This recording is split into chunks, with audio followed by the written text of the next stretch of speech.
जय श्री राधे कृष्णा। आप सभी का दिन शुभ हो और भगवान श्री कृष्ण की कृपा आप सभी पर सदा सर्वदा बनी रहे। भागवत कथा में आप सुन रहे हैं स्कंद 10। इसमें आज आप सुनेंगे अघासुर के उद्धार की कथा। श्री सुखदेव जी कहते हैं, परीक्षित, एक दिन नंद नंदन श्याम सुंदर वन में ही कलेवा करने की विचार से बड़े तड़के उठ गए और सिंगी बाजे की मधुर मनोहर ध्वनि से अपने साथी ग्वाल बालों की मन की बात जानते हुए उन्हें जगाया और बछड़ों को आगे करके वे ब्रजमंडल से निकल पड़े। श्री कृष्ण के साथ ही उनके प्रेमी सहस्त्रों ग्वाल बाल सुंदर छीके, बेत, सिंगी और बांसुरी लेकर तथा अपने सहस्त्रों बछड़ों को आगे करके बड़ी प्रसन्नता से अपने अपने घरों से चल पड़े। उन्होंने श्री कृष्ण से अगणित बछड़ों में अपने अपने बछड़े मिला दिए और स्थान स्थान पर बाल उचित खेल खेलते हुए विचरने लगे। यद्यपि सबके सब ग्वाल बाल कांच, घुंघची, मणि और सुवर्ण के गहने पहने हुए थे, फिर भी उन्होंने वृंदावन के लाल, पीले, हरे फलों से, नई नई कोपलों से, गुच्छों से, रंग बिरंगे फूलों और मोर पंखों से तथा गेरू आदि रंगीन धातुओं से अपने को सजा लिया। कोई किसी का छीका चुरा लेता तो कोई किसी की बेंत या बांसुरी। जब उन वस्तुओं के स्वामी को पता चलता तब उन्हें लेने वाला किसी दूसरे के पास दूर फेंक देता, दूसरा तीसरे के और तीसरा और भी दूर चौथे के पास। फिर वे हंसते हुए उन्हें लौटा देते। यदि श्याम सुंदर श्री कृष्ण वन की शोभा देखने के लिए कुछ आगे बढ़ जाते तो पहले मैं छूंगा, पहले मैं छूंगा, इस प्रकार आपस में होड़ लगाकर सब के सब उनकी ओर दौड़ पड़ते और उन्हें छूकर आनंद मग्न हो जाते। कोई बांसुरी बजा रहा है तो कोई सिंगी ही फूंक रहा है, कोई कोई भंवरों के साथ गुनगुना रहे हैं। एक और कुछ ग्वालबाल आकाश में उड़ते हुए पक्षियों की छाया के साथ दौड़ लगा रहे हैं, तो दूसरी ओर कुछ हंसों की चाल की नकल करते हुए उनके साथ सुंदर गति से चल रहे हैं। कोई कोई बंदरों की पूंछ पकड़कर खींच रहे हैं तो दूसरे उनके साथ इस पेड़ से उस पेड़ पर चढ़ रहे हैं। बहुत से ग्वाल बाल तो नदी के कछार में छपका लगा रहे हैं और उसमें फुदकते हुए मेंढकों के साथ स्वयं भी फुदक रहे हैं। कोई पानी में अपनी परछाई देखकर उसकी हंसी कर रहे हैं तो दूसरे अपने शब्द की प्रतिध्वनि को ही बुरा भला कह रहे हैं। भगवान श्री कृष्ण ज्ञानी संतों के लिए स्वयं ब्रह्मानंद के मूर्तिमान अनुभव हैं। दास्य भाव से युक्त भक्तों के लिए वे उनके आराध्य देव, परम ऐश्वर्यशाली परमेश्वर हैं और माया मोहित विषयांधों के लिए वे केवल एक मनुष्य बालक हैं। उन्हीं भगवान के साथ वे महान पुण्यात्मा ग्वालबाल तरह तरह के खेल खेल रहे हैं। बहुत जन्मों तक श्रम और कष्ट उठाकर जिन्होंने अपनी इंद्रियों और अंतःकरण को वश में कर लिया है, उन योगियों के लिए भी भगवान श्री कृष्ण के चरण कमलों की रज अप्राप्य है। वही भगवान स्वयं जिन ब्रजवासी ग्वाल बालों की आंखों के सामने रहकर सदा खेल खेलते हैं, उनके सौभाग्य की महिमा इससे अधिक क्या कही जाए। परीक्षित, इसी समय अघासुर नाम का महान दैत्य आ धमका। उससे श्री कृष्ण और ग्वाल बालों की सुखमय क्रीड़ा देखी नहीं गई। उसके हृदय में जलन होने लगी। वह इतना भयंकर था कि अमृत पान करके अमर हुए देवता भी उससे अपने जीवन की रक्षा के लिए चिंतित रहा करते थे और इस बात की बाढ़ देखते रहते कि किसी प्रकार से इसकी मृत्यु का अवसर आ जाए। अघासुर पूतना और बकासुर का छोटा भाई तथा कंस का भेजा हुआ था। वह श्री कृष्ण, सुदामा आदि ग्वाल बालों को देखकर मन ही मन सोचने लगा कि यही मेरे सगे भाई और बहन को मारने वाला है, इसलिए आज मैं इन ग्वाल बालों के साथ इसे मार डालूंगा। जब ये सब मरकर मेरे उन दोनों भाई बहनों के मृत तर्पण की तिलांजलि बन जाएंगे, तब ब्रजवासी अपने आप मरे जैसे हो जाएंगे। संतान ही प्राणियों के प्राण हैं। जब प्राण ही न रहेंगे तब शरीर कैसे रहेगा। इसकी मृत्यु से ब्रजवासी अपने आप मर जाएंगे। ऐसा निश्चय करके वह दुष्ट दैत्य अजगर का रूप धारण कर मार्ग में लेट गया। उसका वह अजगर शरीर 1 योजन लंबे बड़े पर्वत के समान विशाल एवं मोटा था। वह बहुत ही अद्भुत था। उसकी नियत सब बालकों को निगल जाने की थी, इसलिए उसने गुफा के समान अपना बहुत बड़ा मुंह फाड़ रखा था। उसका नीचे का होठ पृथ्वी से और ऊपर का होठ बादलों से लग रहा था। उसके जबड़े कंदराओं के समान थे और दाढ़ें पर्वत के शिखर सी जान पड़ती थी। मुंह के भीतर घोर अंधकार था। जीभ एक चौड़ी लाल सड़क सी दिखती थी। सांस आंधी के समान थी और आंखें दावानल के समान दहक रही थी। अघासुर का ऐसा रूप देखकर बालकों ने समझा कि यह भी वृंदावन की कोई शोभा है। वे कौतुकवश खेल ही खेल में उत्प्रेक्षा करने लगे कि यह मानो अजगर का खुला हुआ मुंह है। कोई कहता, मित्रों भला बताओ तो, यह तो हमारे सामने कोई जीव सा बैठा है। यह हमें निगलने के लिए खुले हुए किसी अजगर के मुंह जैसा नहीं है। दूसरे ने कहा, सचमुच सूर्य की किरणें पड़ने से ये जो बादल लाल लाल हो गए हैं, वे ऐसे मालूम होते हैं मानो ठीक ठीक इसका ऊपरी होठ ही हो।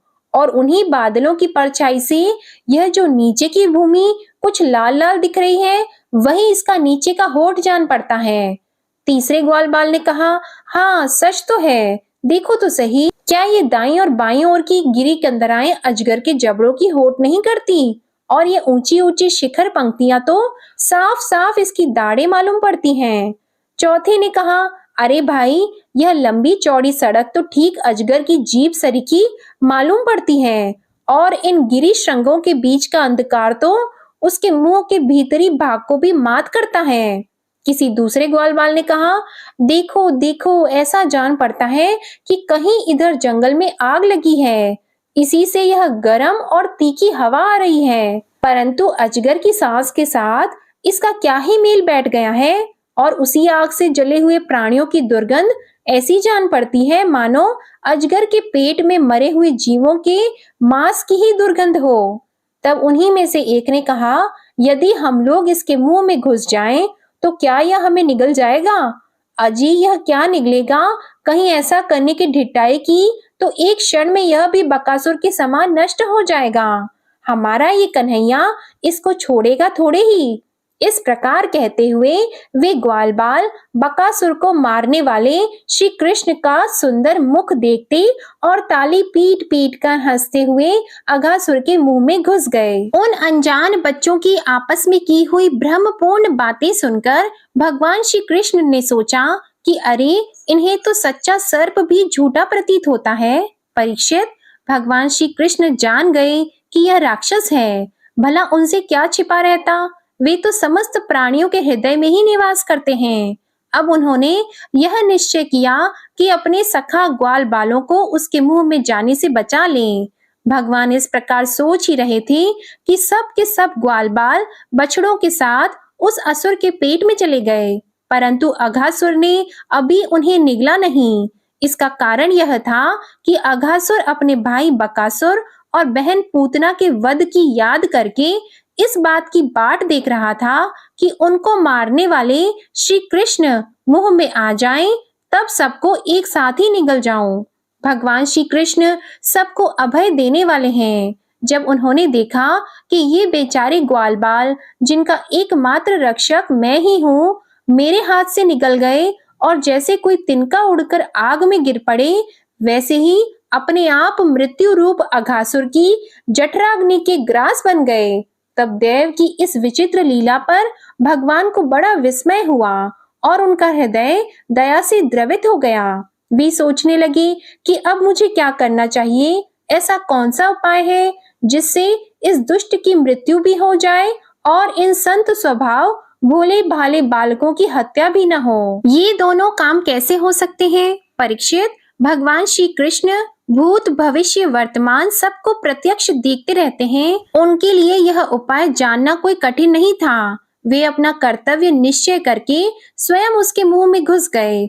उस समय बादलों में छिपे हुए देवता भयवश हाय हाय पुकार उठे और अघासुर के हितैषी कंस आदि राक्षस हर्ष प्रकट करने लगे। अघासुर बछड़ों और ग्वाल बालों के सहित भगवान श्री कृष्ण को अपनी दाढ़ों से चबाकर चूर चूर कर डालना चाहता था, परंतु उसी समय अविनाशी श्री कृष्ण ने देवताओं की हाय हाय सुनकर उसके गले में अपने शरीर को बड़ी फुर्ती से बढ़ा लिया। इसके बाद भगवान ने अपने शरीर को इतना बड़ा कर लिया कि उसका गला ही रुंध गया, आंखें उलट गई। वह व्याकुल होकर बहुत ही छटपटाने लगा। सांस रुककर सारे शरीर में भर गई और अंत में उसके प्राण ब्रह्मांड फोड़कर निकल गए। उसी मार्ग से प्राणों के साथ उसकी सारी इंद्रियां भी शरीर से बाहर हो गईं। उसी समय भगवान मुकुंद ने अपनी अमृतमय दृष्टि से मरे हुए बछड़ों और ग्वाल बालों को जला दिया और उन सबको साथ लेकर वे अघासुर के मुंह से बाहर निकल आए। उस अजगर के स्थूल शरीर से एक अत्यंत अद्भुत और महान ज्योति निकली। उस समय उस ज्योति के प्रकाश से 10 दिशाएं प्रज्वलित हो उठी। वह थोड़ी देर तक तो आकाश में स्थित होकर भगवान के निकलने की प्रतीक्षा करती रही। जब वे बाहर निकल आए तब वह सब देवताओं के देखते देखते उन्हीं में समा गई। उस समय देवताओं ने फूल बरसाकर, अप्सराओं ने नाचकर, गंधर्वों ने गाकर, विद्याधरों ने बाजे बजाकर, ब्राह्मणों ने स्तुति पाठ कर और पार्षदों ने जय जयकार के नारे लगाकर बड़े आनंद से भगवान श्री कृष्ण का अभिनंदन किया, क्योंकि भगवान श्री कृष्ण ने अघासुर को मारकर उन सबका बहुत बड़ा काम किया था। उन अद्भुत स्तुतियों, सुंदर बाजों, मंगलमय गीतों, जय जयकार और आनंद उत्सवों की मंगल ध्वनि ब्रह्मलोक के पास पहुंच गई। जब ब्रह्मा जी ने वह ध्वनि सुनी तब वे बहुत ही शीघ्र अपने वाहन पर चढ़कर वहां आए और भगवान श्री कृष्ण की यह महिमा देखकर आश्चर्यचकित हो गए। परीक्षित, जब वृंदावन में अजगर का वह चाम सूख गया तब वह ब्रजवासियों के लिए बहुत दिनों तक खेलने की एक अद्भुत गुफा सी बना रहा। यह जो भगवान ने अपने ग्वाल बालों को मृत्यु के मुख से बचाया था और अघासुर को मोक्ष दान किया था, वह लीला भगवान ने अपनी कुमार अवस्था में अर्थात 5वें वर्ष में ही की थी। ग्वाल बालों ने उसे उसी समय देखा भी था, परंतु पौगंड अवस्था अर्थात 6ठे वर्ष में अत्यंत आश्चर्यचकित होकर ब्रज में उसका वर्णन किया। अघासुर मूर्तिमान पाप ही था।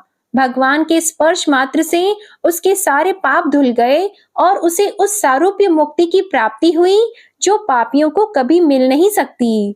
परंतु यह कोई आश्चर्य की बात नहीं है, क्योंकि मनुष्य बालक की सी लीला रचने वाले ये वे ही परम पुरुष परमात्मा हैं, जो व्यक्त अव्यक्त और कार्य कारण रूप समस्त जगत के एकमात्र विधाता हैं। भगवान श्री कृष्ण के किसी एक अंग की भाव निर्मित प्रतिमा यदि ध्यान के द्वारा एक बार भी हृदय में बैठा ली जाए तो वह सालोक्य, सामीप्य आदि गति का दान करती है, जो भगवान के बड़े बड़े भक्तों को मिलती है। भगवान आत्मानंद के नित्य साक्षात्कार स्वरूप हैं।